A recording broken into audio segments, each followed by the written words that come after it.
a new YouTube video coming your way. Hot and steamy. Steamy? Steamy. I recently watched Robert Eggers' Nosferatu, which is a gothic horror movie about an undead fellow harassing a woman until the only option she has to save her loved ones is... I enjoyed it a lot. It was one of my favorite movies of 2024. This gothic movie, where Miss Lily Depp makes spooky faces, is a remake of the 1922 movie Nosferatu. That version is an illegal adaptation of the book Dracula by Bram Stoker, published in May 26, 1897. And while Nosferatu shares many story elements with Dracula, it's about different stuff. After watching the Nosferatu movie, all of my collective algorithms over the internet started showing me the reviews and memes of the movie, of which there's a lot. There's a lot of memes out there. There is one comment that not only stuck out to me, but it's a sentiment that a lot of people share. Those who like gothic horror and vampires would love if Robert Eggers could make a faithful adaptation of Carmilla. And I concur. Funnily enough, I read Carmilla every year. It's been the first book I would read at the beginning of the year for 3 years in a row now. It's a classic gothic novella that I think is way more approachable than Dracula. I got this copy from Barnes & Nobles. It's 156 pages, and I've written a lot in the margins. I understand that some people may not or don't have time to read this novella, and I thought that I was significantly unqualified to go ahead and talk to you about it. Are you here to help me talk about Carmilla? Are you? I believe that Carmilla, if done by the right person, could be a good movie.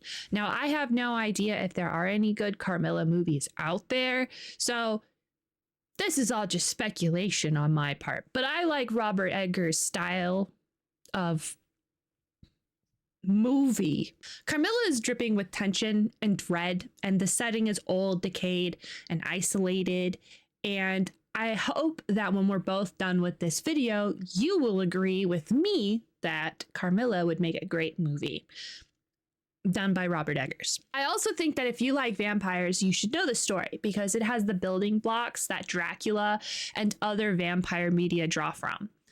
I personally want to explore vampire media on this channel, and while this book is not the first published vampire story, it's the one we're starting with because the vibes of the movie Nosferatu reminded me of Carmilla, and besides Dracula, this is the vampire story I know the best. Without further ado, let's jump into the story of Carmilla by Sheridan Le Fanu.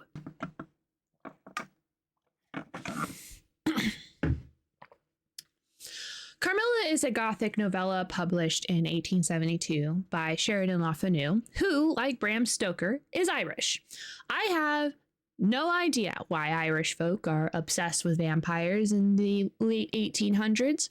Maybe it was something in the air, or maybe it's because vampires are creepy and easy to use for metaphors, or something. It's a vampire novel that predates Dracula. And Dracula takes a lot of inspiration from Carmilla. Now, I don't have any author confirmation from Bram Stoker himself that he used elements from Carmilla to write Dracula. But I did read the book, both of them, and they both have similar elements. I will likely break that down when we get to Dracula, because I am going to make a video about Dracula in the future. From this point on, I will be spoiling Carmilla in every detail that I can possibly muster.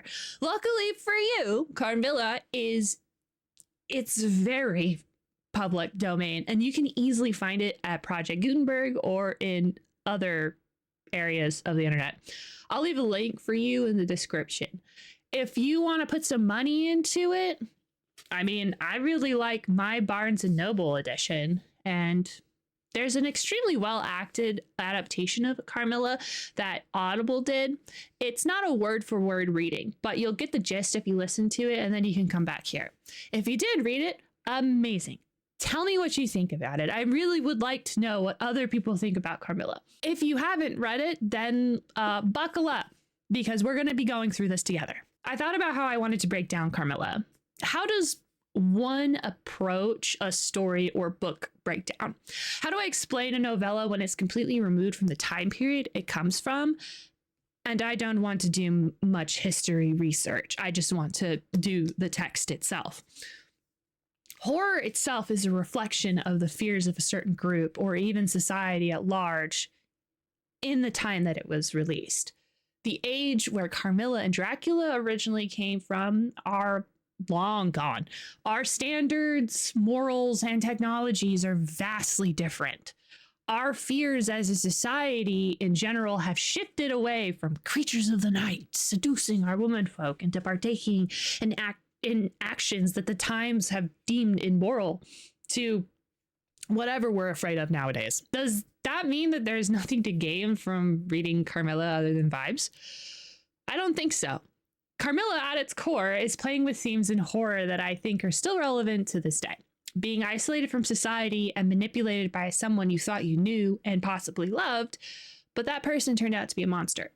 Even saying that out loud probably brings someone or a situation to mind. I think instead of doing a chapter by chapter breakdown, I'll just sprint through the story in one go and give you quotes as needed. However, I did want to touch on the prologue because I think it's important. Yes, we have a prologue.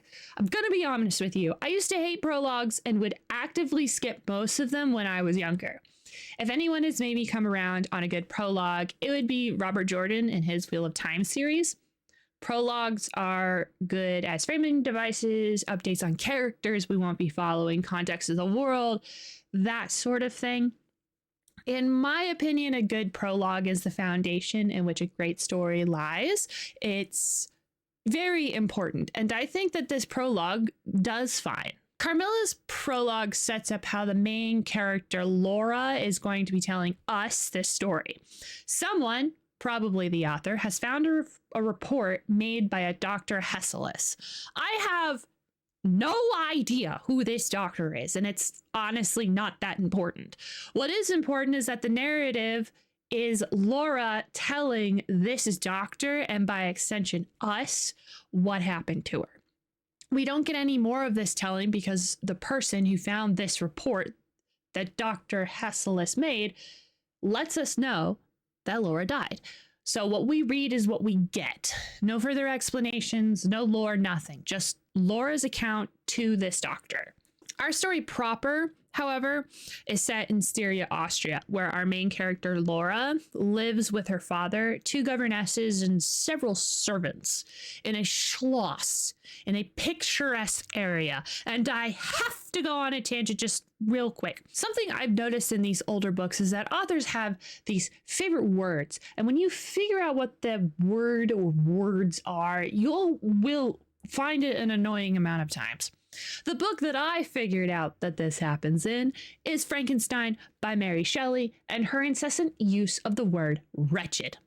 Mr. Le Fanu's favorite words are not as in your face as Miss Shelley, but you will notice him use slosh, picturesque, and languid a lot. Laura does start out this book by describing the time, setting, and the side characters, so I'll set everything up like she does, but I actually don't think that most of the side characters themselves are that important. Her dad worked in the military and got a sick retirement bonus, so he chose the most remote and cheapest lodge that he could find in the Austrian countryside.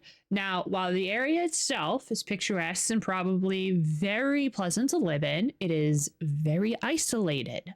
The nearest village is about 7 miles to their left. There's an abandoned village about 3 miles to their right, and it is decaying with time because the family that owned that village, the Karstein family, died out.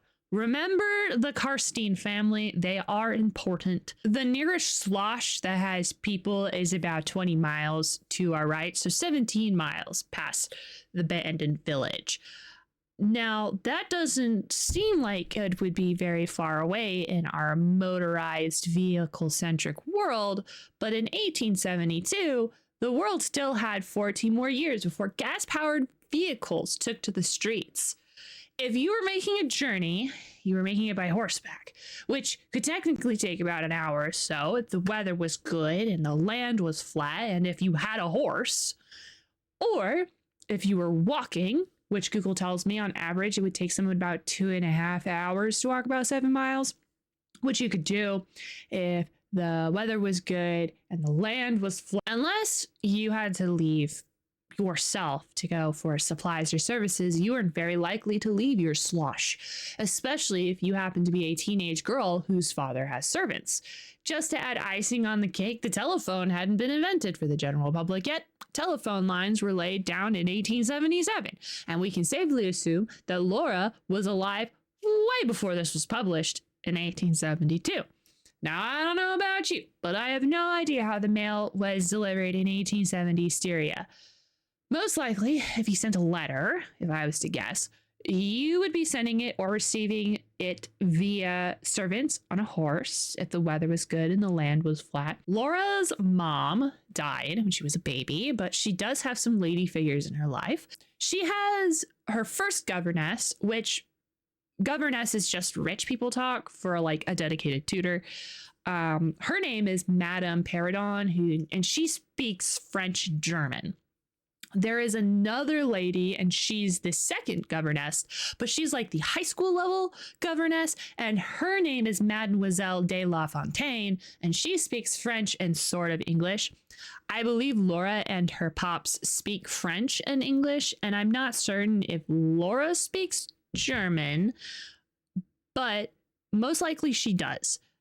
There's a lot of different languages in this slosh. With all that set dressing, let's dive into the story. Laura is 6 years old.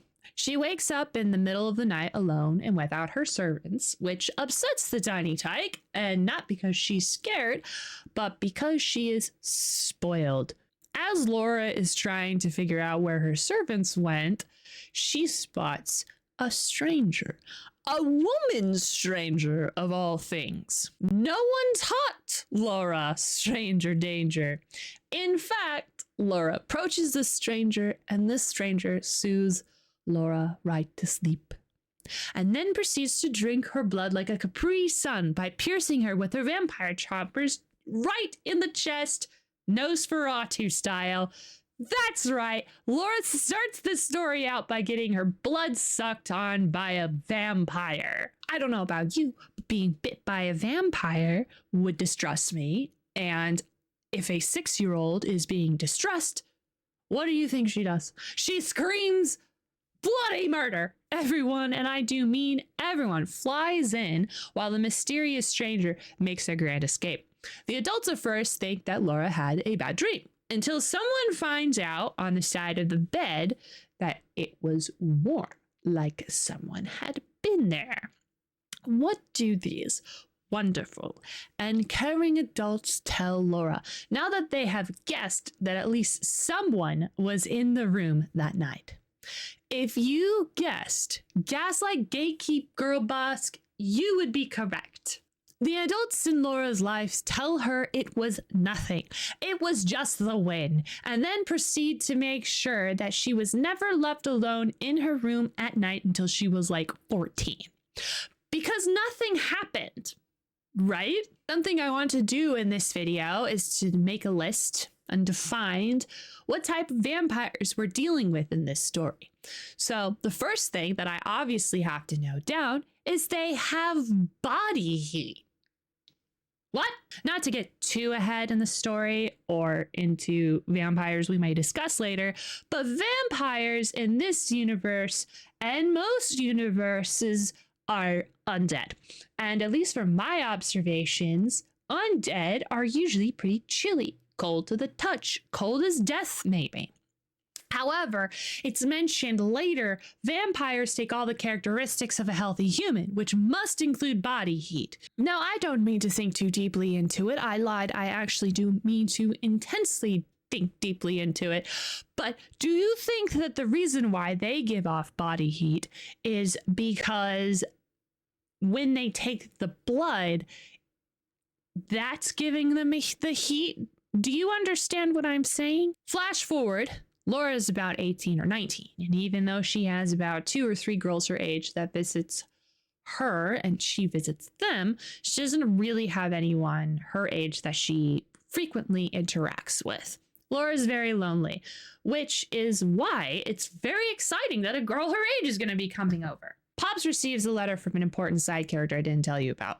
His name is General Spilsdorf, and he's super cool. The general is the one that owns the slosh that's 20 miles away to our right. And his ward is a young lady who's supposed to be coming over to visit with Laura. There is one problem, though. In this letter, he lets us know that he can't bring over the young lady because she's dead, which has got to be a wild experience. You don't see anyone your age like ever, and then after you're hyping yourself up to maybe make another friend, you find out that she died? Is it possible to grieve someone you haven't even met yet? Pop shows us the letter, and the gist is that the general knows what killed his ward and that he's going to be hunting a monster. I wonder what monster it is. He doesn't go into any more detail than that, but says he'll stop by in about 2 months' time if he isn't killed. What did his ward die of? What is the general investigating? I suppose we'll find out in 2 months. Pops and Laura, of course, need to gossip about the nature of the letter's contents and wander away from their grounds to near the road where the two governesses are. The groups speak poetically to each other and are rudely interrupted by some random carriage crashing out in the middle of the road. For some reason, these horses seem weirded out by a cross. Vampire horses? We're good Samaritans, of course, so we go and check out to see if everyone's okay. Horses are overturned, the carriage is in disarray, but curiously, a woman and her unconscious daughter, who is Laura's age, seems to be fine. I've never been in a carriage accident, so I don't know how likely it is that they would be okay, but I'm just gonna take the book for its word. Don't be fooled by her unconscious daughter. She's fine. She's just stunned, whatever that means. Her mother, however, has someone very, very important to be, and she just can't possibly take this delay. And her daughter cannot possibly be moved yet.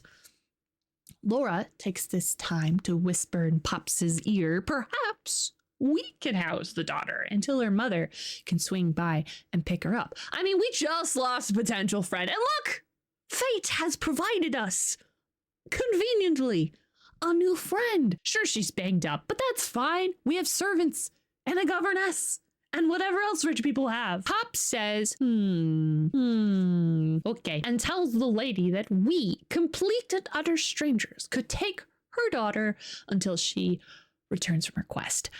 The lady agrees, but insists that we don't try to figure out who they are. No questions about last names, where they are from, nothing of that nature.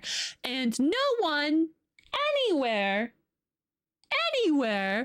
seems to think that that's not suspicious at all. Not at all.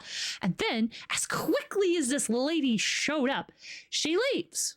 And she dumps her daughter on us.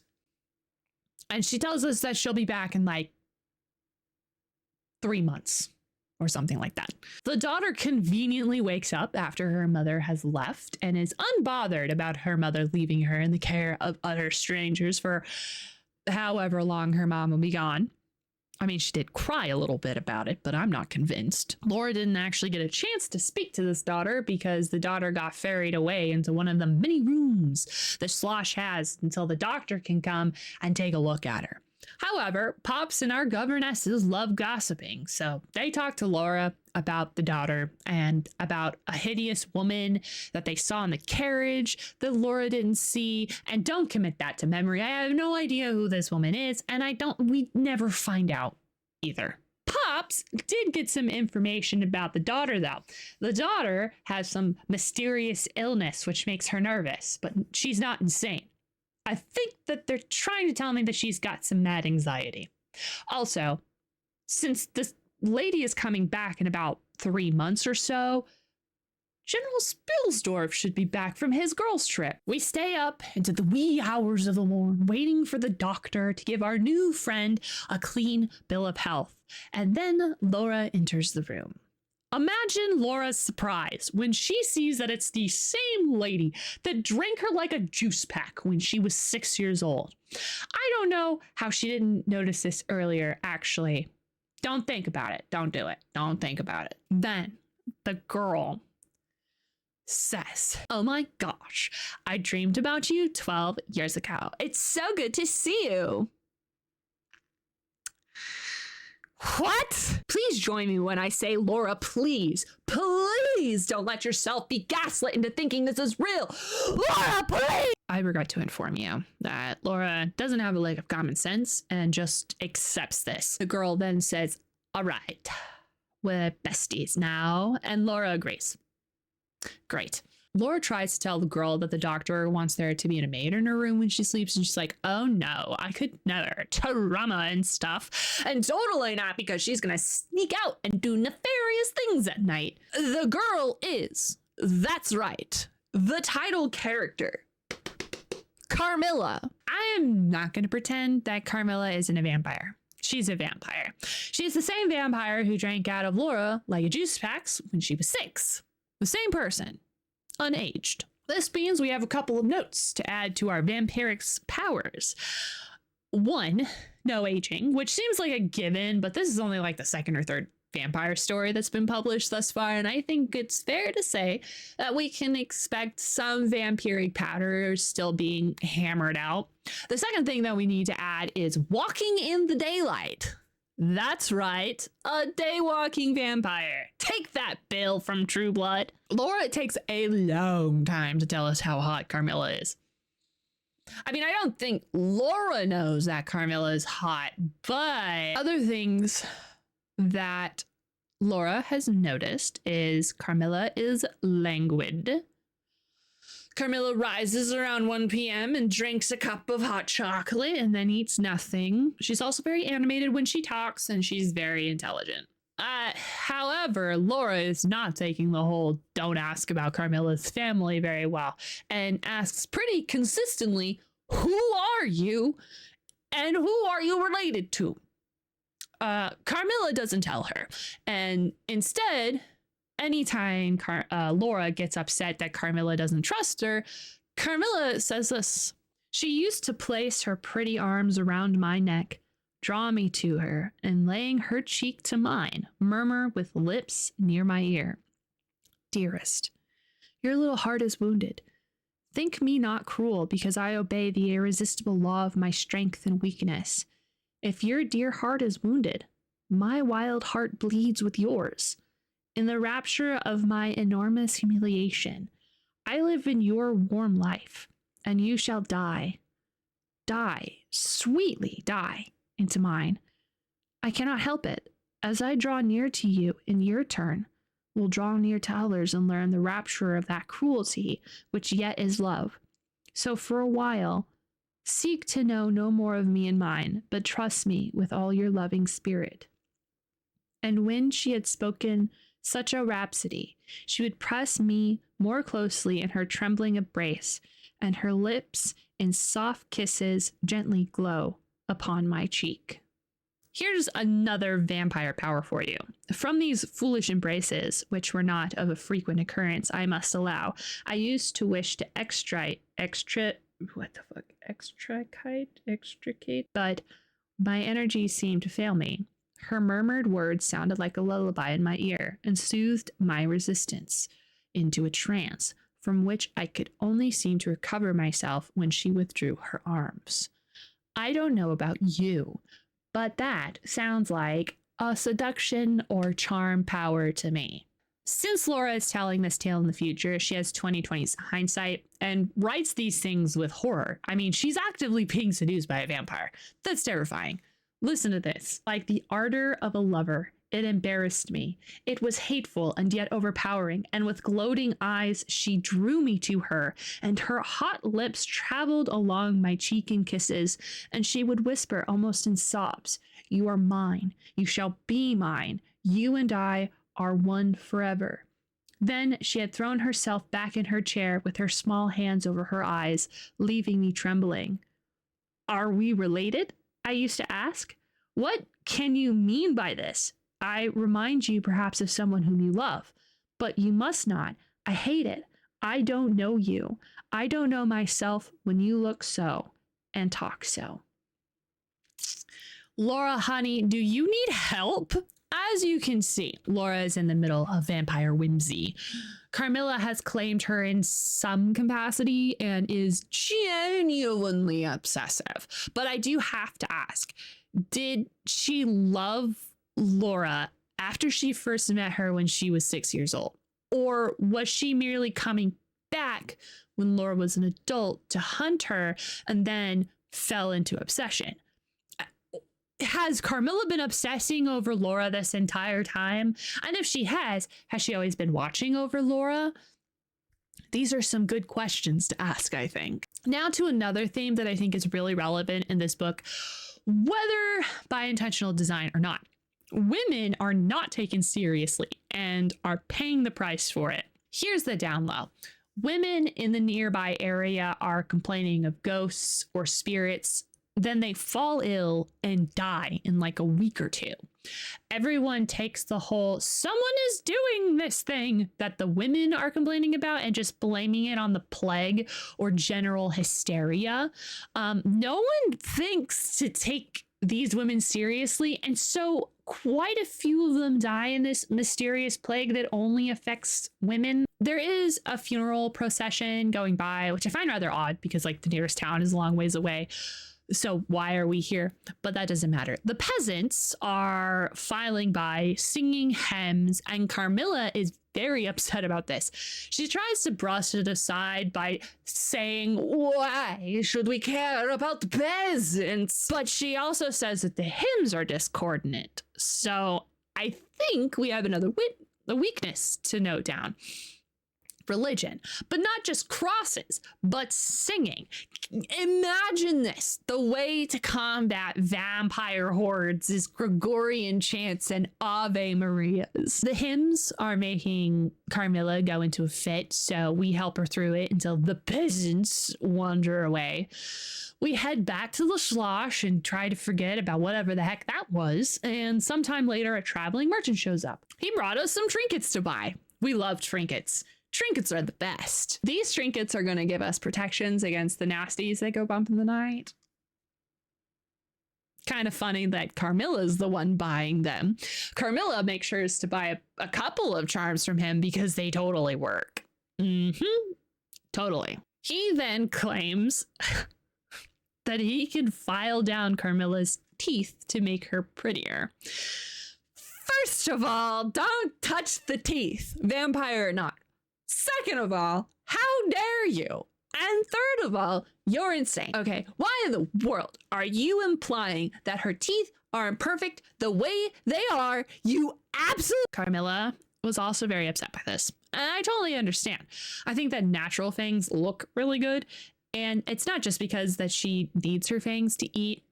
But okay, so like in 1870s Austria, I don't know what the beauty standards are. So maybe he was within his rights. Maybe he files and rounds the teeth of many of a young lady. But I don't have to like it. Carmilla is so angry. She drives the traveling merchant away. So we don't have to worry about him trying to force rounded teeth on our Madam Vampire. Pops comes home from town to let us know that more people have died around us. He also lets us know how the rest of society is treating this. All this, said my father, is strictly referable to natural causes. These poor people infect one another with their superstitions, and so repeat in imagination the images of terror that have infested their neighbors. Thanks, Dad. Time skip. We are letting in the picture cleaners, and before you wonder what in the world that is, I can provide you with insight that may be exactly what these people are doing, or completely wrong and I look like the fool. I am assuming that they have a lot of oil paintings, and after an oil painting is complete, generally speaking, you're going to put on what's called varnish on the painting. Varnish is meant to protect the paints that are underneath from like dust, sun, dirt, age, etc. So what you're supposed to do is you can delicately take off the varnish and then re-varnish a painting and bring life back into the painting. So when you take off the varnish, the dust, the discoloration from the sun, etc., will come up with the varnish, leaving the completely perfectly fine paints underneath. So it will become more vibrant. And then you revarnish it and continue on. That's what I think the lads are doing here. As the fellows are doing the restoration, Laura tells us that her mother was from an old Hungarian family, so most of the paintings in this place are portrait paintings of that family line. The workers get to a square painting that's like a foot and a half, titled Markala Karstein, 1698. After hard work, the painting underneath is revealed. Guess who the painting looks like? That's right. The painting looks exactly like Carmilla. Carmilla is a distant relative of our main character because our main character is related to the Karnsteins. Remember how I told you to remember that last name? It is becoming important. Instead of being freaked out by this, Laura asks if she can have this painting in her room. Does no one think that this is suspicious, or is it just me? And then Carmilla reveals she is distantly related to the Karnsteins. What? Carmilla takes Laura on a stroll in the courtyard. I'm going to read this whole passage for you. And so you were thinking of the night I came here? She almost whispered. Are you glad I came? Delighted, dear Carmilla, I answered. And you asked for the picture you think like me to hang in your room, she murmured with a sigh, as she drew her arms closer about my waist and let her pretty head sink upon my shoulder. How romantic you are, Carmilla, I said. Whenever you tell me your story, it'll be made up chiefly of some one great romance. She kissed me silently. She kissed me. She kissed me silently. She kissed me. I am sure, Carmilla, you've been in love, that there is at this moment an affair of the heart going on. I have been in love with no one and never shall, she whispered, unless it should be with you. How beautiful she looked in the moonlight, shy and strange with the look with which she quickly hid her face in my neck and hair with tumultuous sighs that seemed almost to sob and press in mine a hand that trembled. Her soft cheek was glowing against mine. Darling, darling, she murmured, I live in you, and you would die for me. I love you so. Carmilla gets faint when she presses her face into Laura's neck, and I think we both know what that means. She was getting a little peckish. We go back inside so Carmilla can recover when she reveals to us that she's been leaving. Now, I don't actually think she's ever thought about leaving. I think she's trying to manipulate the family further into her trap, and it works. Pop says you are not leaving. You can only go home with your mother. End of story. We go up to Carmilla's room, and Laura tries once again to get Carmilla to just say something about her past and who she is. Do you think I said at length that you will ever confide in me? She turned round smiling but made no answer, only continued to smile on me. You won't answer that, I said. You can't answer pleasantly. I ought not to have asked you. You are right to ask me that, or anything. You do not know how dear you are to me, or you could not think of any confidence too great to look for. But I am under vows. No, none have so awfully, and I dare not tell my story yet, even to you. The time is very near when you shall know everything. You will think me cruel, very selfish, and love is always selfish. The more ardent, the more selfish. How jealous I am, you cannot know. You must come with me, loving me to death, or else hate me and still come with me and hating me through death and after. There is no word as indifference in my apathetic nature. I think Carmilla is telling Laura she's going to kill her and turn her into a vampire, and Laura has no idea. Carmilla does give us a crumb of a backstory that I'm not for sure is real or not, but if it is real, Carmilla was probably turned into a vampire at a ball, which is pretty cool. Very aesthetic. Laura and Carmilla bid each other goodnight, and Laura then does family prayers and goes to bed. Carmilla has this habit of locking her door from the inside because trauma or whatever. And, well, Laura has decided to also take up that habit of locking her door. And Laura takes it one step further and thoroughly checks her room for anything that goes bump in the night. She finds nothing and then goes to sleep. Laura is having a sort of dream that's really indicative of real life. She sees a dark shape in her room pacing, and she describes it like a monstrous 5-foot-long cat. She's terrified, but she can't cry it out, and it's really starting to sound like sleep paralysis.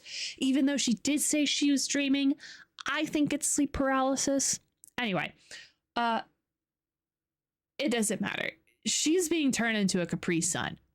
Someone pierces just, and then she really wakes up and swears that she saw a woman figure in black near her bed, and then the figure sort of like skedaddles out of the door, but in a weird Eldritch Horror Misty Step kind of way. It's very interesting. Understandably, though, Laura is freaked out, and the first thing that she thinks is that Carmilla must be playing a trick on her. I find it interesting that she's like halfway there living on prayer, but she doesn't make it all the way. Obviously, Carmilla is doing this, and it's not a trick. Carmilla is drinking her blood, obviously. This is probably one of the spookiest parts of the novel, in my opinion. Laura goes up to her bedroom door because obviously she's under the assumption that the door is open because she saw someone go open and close the door in that Eldritch Misty Step sort of way. But the door is locked. No. Thank you. No. Laura tells Pops about it, and he just brushes it off and think that she's ill with whatever the peasants have. I guess we're just gonna brush over the fact that someone was in her room and took a bite of her titty. Laura then is like, okay, Pops won't listen to me. How about I go tell my governesses what happened? And they tell her Carmilla's window is haunted. Okay, but how is that related? Apparently, according to some guy named Martin, a lone female figure walks under the trees in the Lime Tree Avenue. Why do these rich people have a Lime Tree Avenue? No one told Carmilla about the haunted window because she's got mad anxiety, which under normal circumstances, I would agree. Maybe we don't tell the anxious one about the ghosts under the window until we fix it. But because I'm telling you this story and you're a smart person with loads of trope lore in your brain because we live in the modern day, we've seen this twist before. Obviously, the ghost under the window is Carmilla. She's sneaking out of her window to do dastardly deeds through the lime trees. Speaking of Carmilla, Laura has made it a point not to tell her because of Carmilla's mad anxiety, but Carmilla's at it again with the manipulation. Carmilla explains basically beat for beat what happened to Laura before she got bit. The shadowy figure, the freaking shadow cats, the whole 9 yards. But Carmilla says that the charm that they got from the traveling merchant stopped any of that biting shenanigan from happening to her. Well, Laura tells Carmilla what happens when you don't have the charm, and Carmilla is like, well, ain't that darndest thing. Maybe we'll just have to go find your charm and make sure it won't happen again. And then Laura sleeps with the charm, and isn't it just so nice, so grand, so peachy that she has a nice and peaceful sleep? How convenient! And then Carmilla is saying that the charm doesn't actually ward away spirits. It wards against malaria. I I didn't know malaria was a giant 5-foot shadow cat that slurps on blood, did you? Someone should go tell the doctors. Laura's sleep is no longer interrupted, but her health is failing. She describes, and I quote, "A strange melancholy was stealing over me, a melancholy that I would not have interrupted." While she doesn't think she's sick, she's totally dying from whatever the peasants are dying from, but it's like much, much, much, much slower. Almost like someone is taking their sweet, sweet time drinking that delectable blood and obsessing over her. And oh my goodness, Carmilla starts getting really close to Laura and is obsessing over her after she takes that sippy sip of her blood. Listen to this passage. "After all these dreams, there remained on waking a remembrance of having been in a place very nearly dark, and have spoken to people whom I could not see, and especially of one clear voice of a female's, very deep, that spoke as if at a distance, slowly, and producing always the same sensation of indescribable solemnity and fear. Sometimes there came a sensation as if a hand was drawn softly along my cheek and neck. Sometimes it was as if warm lips kissed me, and longer and more lovingly as they reached my throat, and there the caress fixed itself. My heart beat faster, my breathing rose and fell rapidly and full drawn. A sobbing that rose into a sense of strangulation supervened and turned into a dreadful convulsion in which my senses left me and I became unconscious." Finally, after 3 weeks of Laura's health declining from lack of blood syndrome, Pops decides to notice. He doesn't do anything, just asks if she's sick, and she's like, no, I'm not sick. Then Laura hears a woman's voice say, "Your mother warns you to beware assassins," which wakes up Laura, and she sees Carmilla standing over her with blood coming from her chin down to her feet. But you see, Laura wasn't actually awake. She was totally dreaming. And then she actually wakes up, and she is convinced Carmilla has been murdered. So we're off to the races. We have to go find Carmilla. Everybody on this wing of the slosh is up. Pops isn't on this wing. And apparently our castle? I meant slosh. Apparently our slosh is so big that him being on a different wing apparently means that we can't go and wake him up if something big and important is happening. So anyway, we're trying to break into Camilla's room because remember, she locks her door. And we break into her room eventually and discover that Carmilla is missing. She's gone. She has evaporated. She's out of here. Carmilla is missing until 1 p.m. 1 p.m. I will pause for a moment so you could think and write down in the comments what you think Carmilla possibly has to say to explain this. What does she possibly have? What's her excuse? Carmilla tells us that she woke up in the dressing room with no memory of how she got there. That's it. Her excuse is a lack of excuse. But do you know what this lack of excuse does? And let's Pops come to his own conclusion. He says that Carmilla must have sleptwalked. She must have. She unlocked the door, relocked her door, wandered her sleepy ass in the dressing room, and stayed there. Curiously, Laura did tell us that everybody in the slosh turned every room upside down to try and find her, but no one remembers her being in the dressing room. But that doesn't matter. Of course it doesn't. All that matters is Carmilla has been found and Carmilla is safe. Pops now insists that Carmilla have someone waiting outside of her door to keep her from wandering away again. So no more late night excursions for Carmilla. Pops sent for a doctor and he is here to look over Laura and try to figure out what in the world is wrong with her. This is not Dr. Helsius from the prologue. This is Dr. Spielsberg. He asks Laura to present the base of her neck where she felt the 2 needles piercing her skin, which is how she's described being bitten thus far. Anyway, the doc and her father see for themselves the bite marks of Carmilla right here. Laura is told, don't be alone, because she could have a seizure, which could kill her. And then the doctor leaves to go do doctor things. But we'll be back at the request of Pops to look over Carmilla, just in case she's sick too. You know, just in case. A little time later, Pops comes in and lets us know we have a letter. Remember the general character from the beginning of book that I said was important? Well, guess what? Hey, it's gonna be important now. The general will like us to meet him at the old Karstein's estate at noon. So I suppose we're gonna go to the Karstein's estate at noon.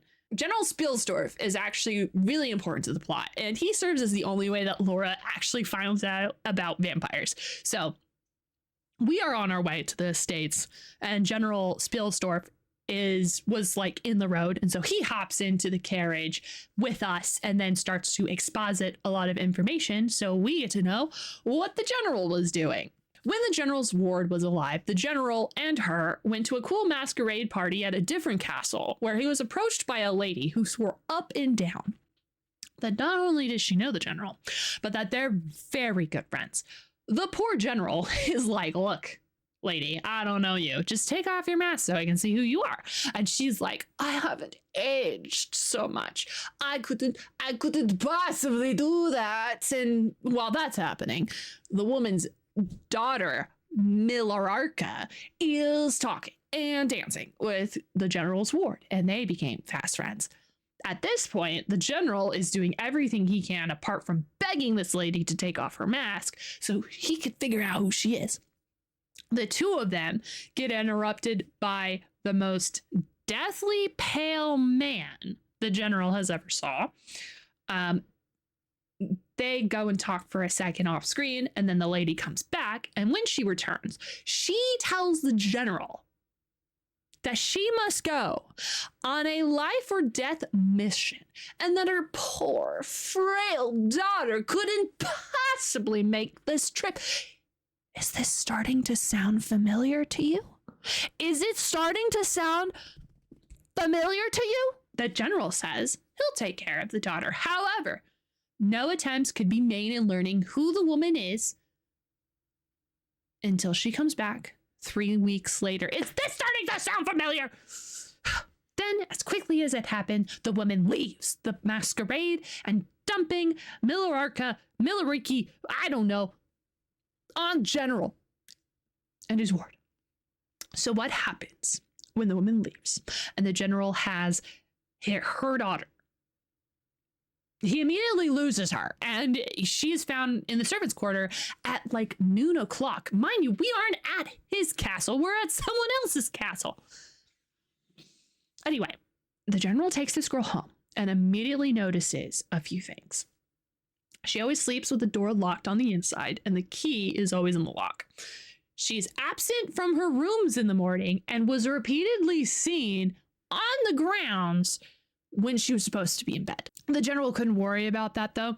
His ward started to become ill, just like Laura.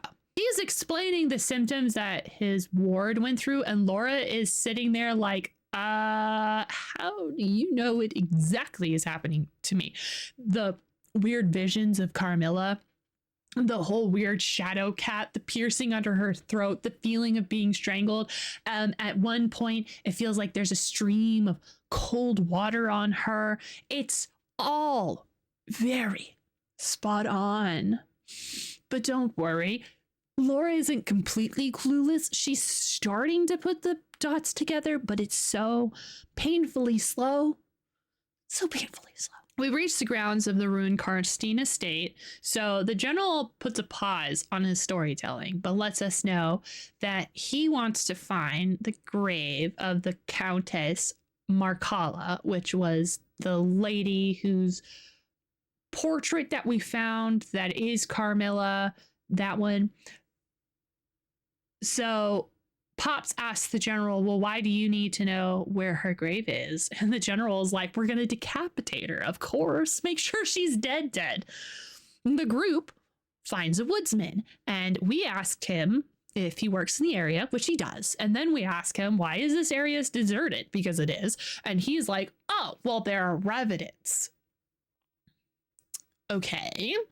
And then he continues on that revenant line and is like, oh, even though we dug up the graves and killed the vampires, that didn't really stop the problem, which is a wild thing to say. And then he tells us that there was a Moravian nobleman. Yes, Moravian for my people out there. Doesn't that sound strangely like Barovian? He was tasked with killing the countess who was causing all of the whole revenant problem, and he totally killed her, and he totally didn't lie about it, and he totally didn't destroy basically every evidence of where the grave is. The woodsman has no idea where the grave is, so what help is he? Okay, I'm being kind of mean. He was great help, actually. I mean, first off, we learned that the area does know about vampires, or at least this estate did a couple of centuries ago, and the random people that still kind of live in this ghost town also know about vampires. 200 years is a long time. So if everyone like moved out of this village and the general population doesn't believe in vampires, I can see how most people in this area don't take vampires very seriously, especially since Pops and Co moved here. We didn't grow up here.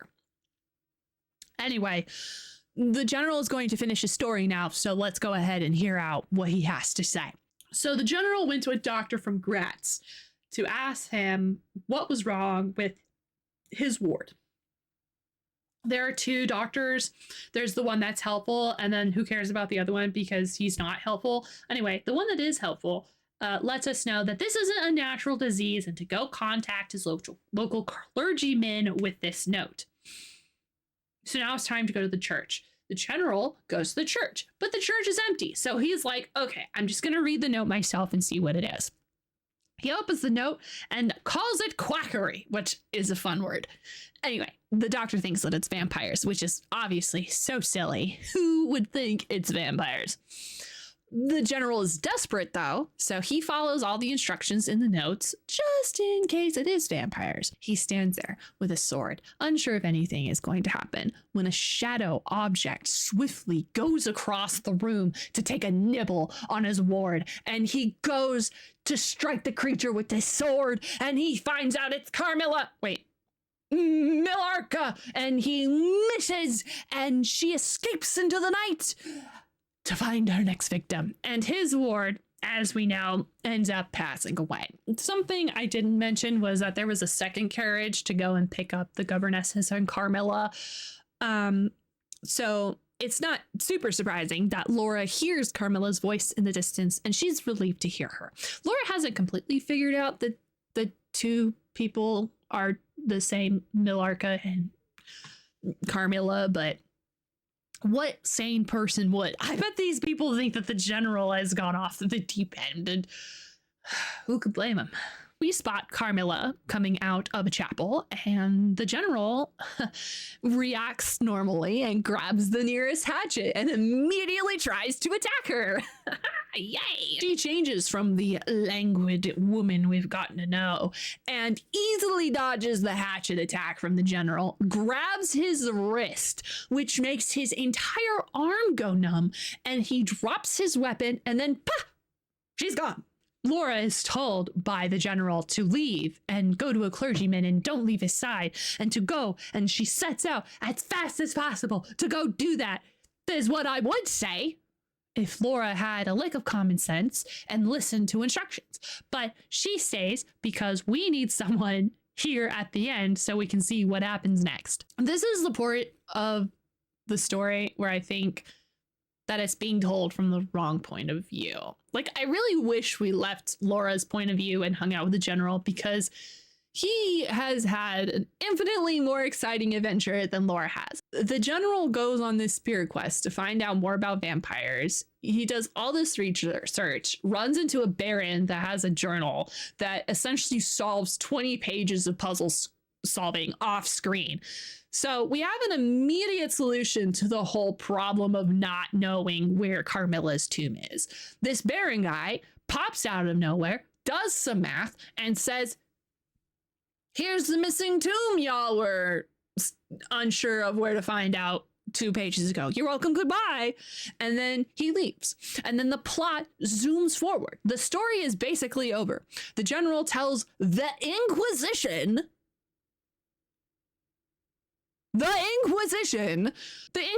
is going to get rid of Carmilla tomorrow. And we go and hang out with the priest overnight, and then bam.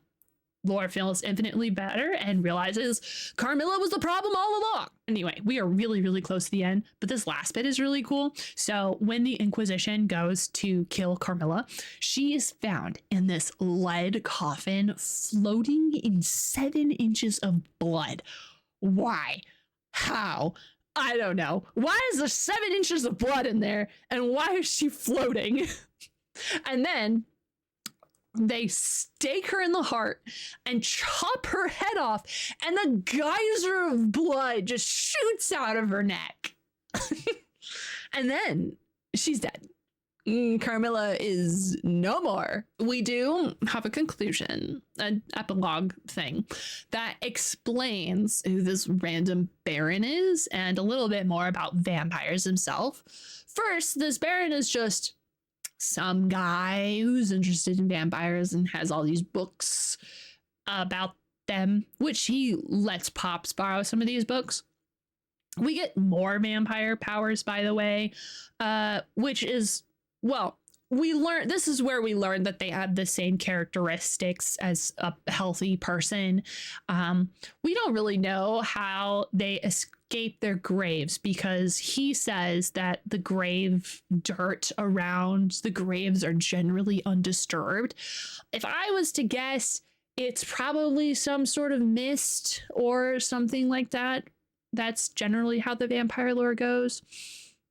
This next bit isn't really a power, though. This one is more of an explanation of how vampires work. Its horrible lust for living blood supplies the vigor of its waking existence. The vampire is prone to be fascinated with an engrossing, vehement, resembling the passion of love by similar persons.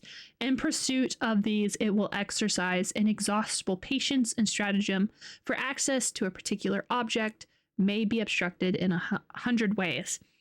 It will never desist until it has satiated its passion and drained the very life of its coveted victim. But it will, in these cases, husband and protract its murderous enjoyment until the refinement of its epicure, and heighten it by the gradual approaches of an artful courtship. In these cases, it seems to yearn for something like sympathy and consent. In ordinary ones, it goes direct to its object, overpowers with violence, and strangles and exhausts upon at a single feast. But how did this Baron know where the gravesite was? Well, like I said, he had a journal, but the journal was of that Moravian nobleman that was supposed to kill Carmilla. Long story short, that nobleman had the hots for Carmilla, and he told everyone he would kill her, and then he didn't, and then proceeded to destroy anything that would tell her grave. And then when he was an old man, he regretted it and couldn't do anything about it, so he just left details about how to get to her grave in his journal. How does one become a vampire? I'll read it to you. How does it begin, and how does it multiply itself? I will tell you. A person more or less wicked puts an end to himself. A suicide under certain circumstances becomes a vampire. That specter visits living people in their slumbers, they die, and almost invariably in the grave develop into vampires. This happened in the case of the beautiful Marcella, who was haunted by one of these demons. And now, the last paragraph. The following spring, my father took me on a tour through Italy. We remained away for more than a year. It was long before the terror of recent events subsided, and to the hour, the image of Carmilla returns to memory with ambiguous alterations. Sometimes the playful, languid, beautiful girl, sometimes the writhing fiend I saw in the ruined church, and often from a reverie I have started, fancying I heard the light step of Carmilla at the drawing room door. The end. Now that the tale has been told, let us summarize the type of vampire we are dealing with in this story. In order to be made into a vampire, from what I understand, you either need to be a wicked person and then kill yourself, or be visited by a vampire, or specter was the word that they used. And then you die, I'm assuming from a bite, and then you turn into a vampire in your grave, which is probably the reason why the Karstein estate had that habit of destroying bodies in their graves. For a fact that vampires don't age, which has translated into modern vampire lore. However, it seems that they have all of the traits of being alive. We have the body heat at the beginning of the story, being able to exist in the sunlight. We have Carmilla consuming something other than blood, even though it's like hot chocolate or something. Carmilla also has this ability to do like a charm or seduction on Laura when she takes Laura into her arms. And Laura can also grab a part of someone and make that body part go numb, which is insane. The most shaky and hard to pin down powers are, one, being able to turn into a giant monstrous shadow cat. I'm not for sure if that's ever like a real thing that she can do. But she can also maybe be a shadow, a mist. I don't know, something to that effect. Vampires in this universe seem to need to feed a lot. In the few weeks that Carmilla is with this family, she eats so many female peasants. The vampires also don't bite this part of the neck. They seem to bite this part of the neck and the chest. They also don't really experience love. It's more of like an obsession with their prey that could be interpreted as a love, or it's just straight up violence. And the only real weakness besides being staked in the heart is religion. Carmilla is like uncomfortable when hymns are sung, and the horses of the vampire carriage seem freaked out by religious iconography. And she also doesn't really talk about religion and actively seems to hate it. There doesn't seem to be something dramatic about having this weakness, though. It just kind of seems like mild discomfort. She does sort of go into like a seizure or a fit, but we don't really have too much information to know what religion does to this type of vampire. And of course, the only way that we know to kill them is to stake their heart and decapitate them. All in all, I think that these vampires are a really good base for modern vampires. I bet when we read Dracula, we're going to find more traits that's shared with modern vampires, but this is a good start. I started this video with a statement. I think that Robert Eggers can turn this into a good film. Obviously, things need to change to adapt it to the big screen. For one, we need to not have the story to be only from Laura's point of view, but she does need to be the main point of view. The story is about Laura's isolation and need for a friend, and Carmilla's manipulation and everything that sort of happens because of that. But I think showing Carmilla going out in the town and killing victims, shops a funeral that Pops describes every so often, and even the general story could fit. I think the general could have had like an intertwined storyline where he learns about vampires as we figure out Carmilla is a vampire. I also think that Laura needs to be a little bit more disturbed about what's going on, because like there's a lot going on. But also a big part of this film needs to be dedicated to building Laura's and Carmilla's relationship, so that way the downfall is more haunting. The gothic vibes of a great castle isolated from everything and the decayed estate of the Karsteins, I think it just looks like it would be such fantastic visuals in my mind. Imagine this opening scene. We have the general inside of the room of his ward. He is armed with a sword and maybe whispers that this excursion or wait for monsters in the dark is silly, only for a mysterious dark shape that drips off of the shadows and coalesces into the shape of a person we don't see the face of. And that shape immediately starts drinking the blood of his ward. He tries to strike at this person and is overpowered. He sees the person's face, but we don't, and he is horrified. The person escapes, and he rushes to the side of his ward and wails in sadness that his ward is dead. Title, and then we show Laura. I don't know. I just have a vision. I realize now, having given my opinion of Carmilla, I think the story is easy to consume. It's a classic piece of literature I can recommend to anyone who is not only trying to get into classic literature, but also Gothic literature. Sometimes I find classics hard to get through because the language feels boring. Carmilla sort of suffers from the same thing, but it's so short. Carmilla is like dipping your toes into both classic and Gothic literature. If you enjoy reading this story, then I think both genres will be a good fit for you, even if you can't fully read those genres just yet. However, I'm just not a big fan of the ending. It really feels like that the author didn't really know how to end this tale. He just had the meat of it. And so I think the quality has a nosedive right at the end when we introduce the general, which really sucks because I really like that character, but everything just gets resolved so quickly. But that's okay, because I still really like the story. I give this book a solid 3.5 out of 5. In conclusion, I think that Carmilla is a fun vampire tale and a building block to the vampires that we know today. It's not as famous as Dracula, and it's probably because of the whole ladies kissing thing that happens in the book. I didn't even touch on all of the LGBTQ themes that are in the book. But not only is it a good vampire tale, I think it would make a great movie. I want to break down other vampire tales as I explore the vampire mythos, so expect more vampire content in the future. My name is Ruthie, and I hope to see you next time. Goodbye.